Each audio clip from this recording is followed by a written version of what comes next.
और 65 घंटे का समय हो चुका है। कोटपुतली में 700 फीट गहरे बोरवेल में 3 साल की चेतना का रेस्क्यू चौथे दिन भी जारी है। बोरवेल के समानांतर पाइलिंग मशीन से एक और गड्ढा खोदा जा रहा है। 60 फीट तक खुदाई हो चुकी है। बोरवेल और खोदे जा रहे गड्ढे के बीच करीब 20 फीट का फासला है। उत्तराखंड टनल हादसे में रेस्क्यू ऑपरेशन करने वाली रैट माइनर्स की टीम गड्ढे से बोरवेल तक हॉरिजॉन्टल खुदाई कर सुरंग बनाएगी। हुक से ऊपर खींचने के देसी जुगाड़ के फेल होने के बाद से चेतना 120 फीट पर अटकी हुई है। करीब 150 फीट की खुदाई के बाद चेतना तक सुरंग खोदकर पहुंचने का प्रयास होगा। साथ ही एल बैंड से भी चेतना को बाहर खींचने की कोशिश लगातार की जा रही है। इधर बहरोड जिला कलेक्टर कल्पना अग्रवाल अवकाश से लौटने के तुरंत बाद घटनास्थल पर पहुंची, जहां उन्होंने अधिकारियों से घटना की जानकारी दी। जिला कलेक्टर ने प्लान ए और प्लान बी की बारीकी से जानकारी जुटाई, साथ ही परिजनों से मुलाकात कर उन्हें ढांढस बंधाया। कलेक्टर कल्पना अग्रवाल ने कहा कि रेस्क्यू ऑपरेशन युद्ध स्तर पर किया जा रहा है। सभी लोग चेतना को सकुशल रूप से बाहर निकालने के लिए प्रयासरत हैं। और गिरिराज नायक हमारे सहयोगी लाइव हमारे साथ जुड़ गए हैं, उनसे पूरे मामले की स्थिति जानेंगे। गिरिराज, फिलहाल क्या स्थिति बनी हुई है? सबसे पहले कहा जा रहा था कि परसों रात को पाइलिंग मशीन आ गई है, कल सुबह से इसकी खुदाई शुरू हो चुकी है, बस थोड़ा समय और बढ़ाया जाता है, लेकिन चेतना को अभी तक बाहर नहीं निकाला जा सका है। क्या मुख्य कारण?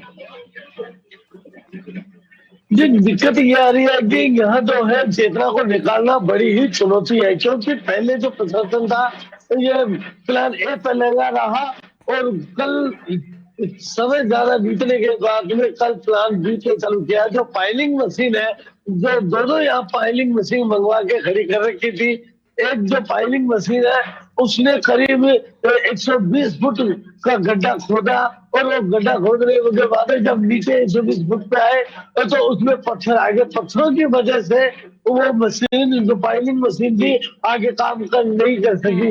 लेकिन अब आपको मैं तस्वीर में दिखा दूं क्योंकि अब ये जो दूसरी जो पाइलिंग मशीन लगा दी गई है और ये करीब इसको 150 फुट तक खोदेंगे। सर मेरे साथ में जो एनडीआरएफ के जो अधिकारी है तो पूरी तरीके से इस जगह को मॉनिटरिंग कर रहे हैं। मैं इनसे जानकारी लेना चाहूंगा। सर, बराबर कार्रवाई कर रही है रेस्क्यू? कल से आपने प्लान बी पे काम भी शुरू किया है और अब आखिर क्या परेशानी आ रही है कि दूसरी मशीन को लगाना पड़ा, अब तक चेतना के पास नहीं पहुंच पाई? फर्स्ट वाली पाइलिंग मशीन थी, उसकी कैपेसिटी 150 फीट तक। सेकंड मशीन है, उसकी कैपेसिटी 200 फीट। फिर 150 फीट के बाद जो है स्टोन आ गया था, उस स्टोन की वजह से उसकी फिट चेंज करनी पड़ी और जो है ज्यादा डेप्थ तक जो है पाइलिंग मशीन। सर, अब इसको कितना खोदा जाएगा? जिससे इसको अभी हम 170 फीट इसकी खुदाई करेंगे, उसके बाद जो है उसमें मैनुअली हॉरिजॉन्टल अप्रोच करेंगे।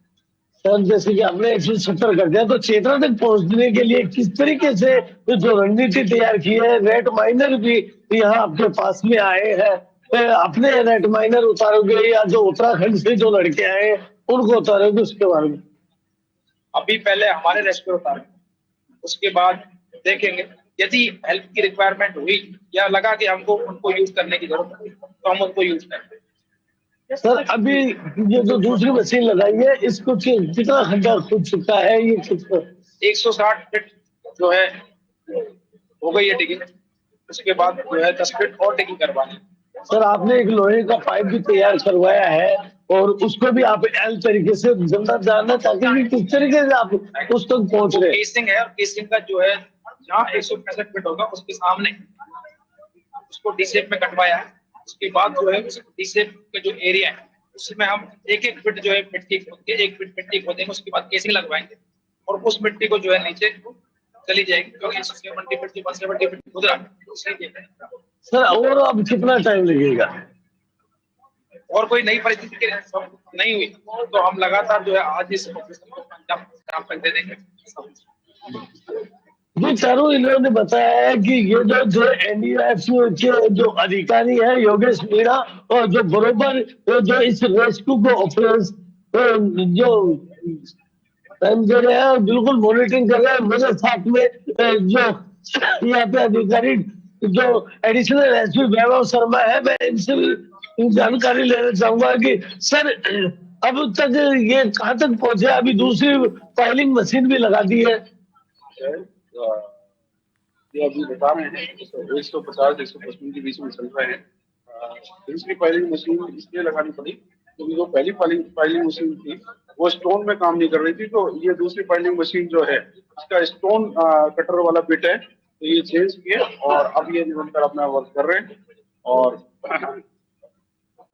समय कब तक लग जाएगा सर? देखिए समय का तो ये है कि स्टोन है, कटिंग कितनी देर बाद हो पाती है, नीचे किस तरह का सरफेस मिलता है, तो वो एनडीआरएफ जो एक्सपर्ट है वही बता पाएंगे। जी, चारों इनका कहना है कि जो एनडीआरएफ के जो अधिकारी हैं जो इसको मॉनिटरिंग कर रहे हैं वही बता पाएंगे।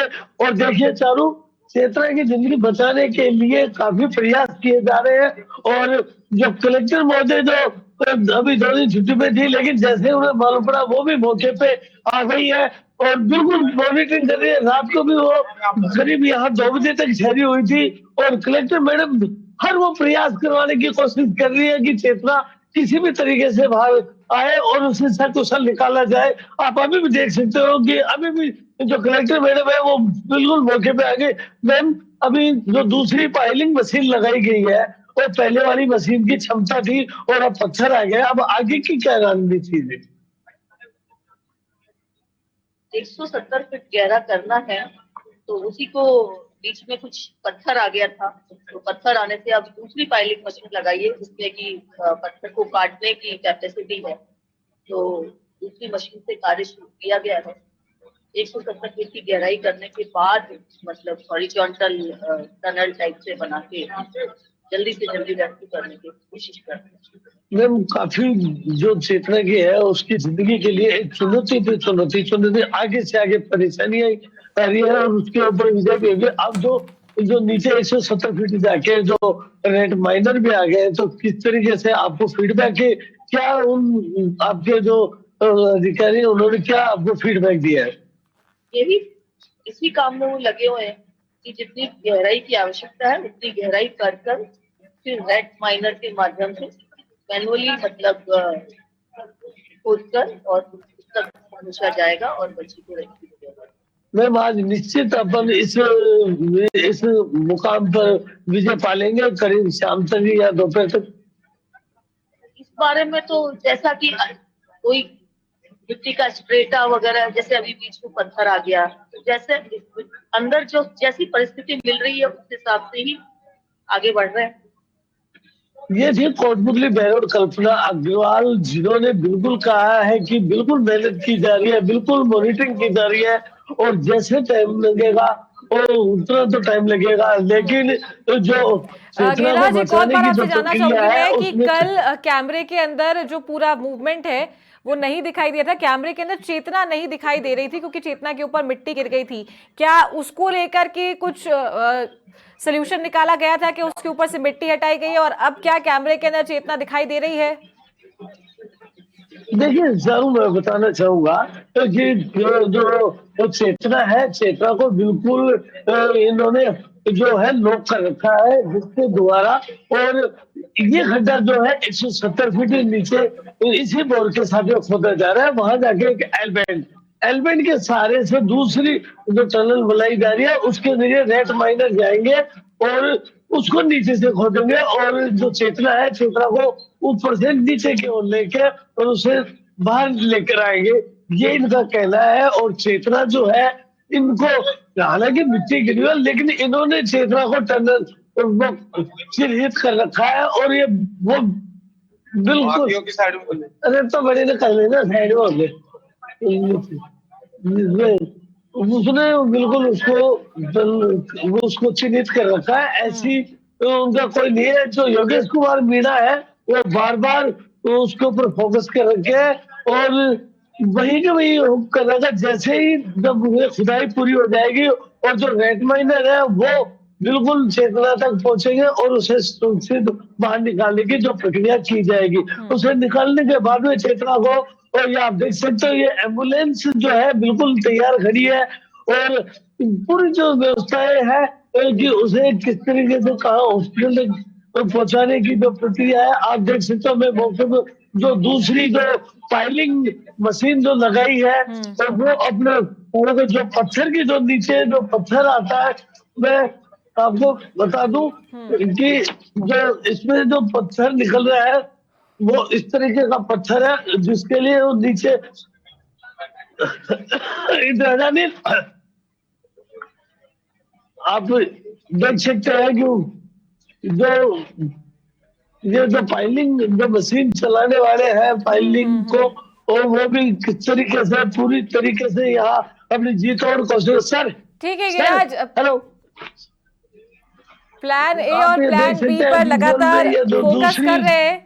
देख सकते हैं कि किस तरीके से प्लान बी पर काम हो रहा है। लेकिन गिरिराज, एक नेचुरल बात अगर करें तो 65 घंटे बीत चुके हैं, बच्चे के पास ना कुछ खाने पीने का पहुंचा था, ऑक्सीजन पहुंच रही है।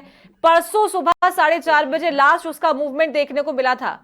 प्रशासन क्या कह रहा है इस सिचुएशन को लेकर? प्रशासन का यही कहना है कि बच्चे को जो ऑक्सीजन है वो बरोबर जा रही है, लेकिन बात खाने पीने की आती है तो उसके पास में कोई स्पेस नहीं है। और जो बच्ची उस बोर में जो नीचे 7 इंची की है और जो ऊपर है 11 इंची की है, 7 इंची की बोर होने की वजह से नीचे वो बच्ची उसी बीच में फंसी हुई है, न हिल-डुल नहीं सकती।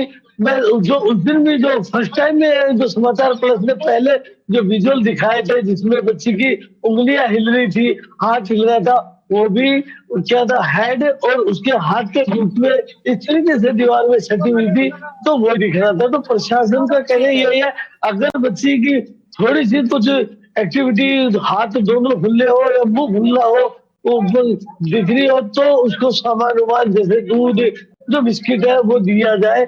लेकिन इस तरीके से पहुंचा नहीं सकते, वो ले नहीं सकती।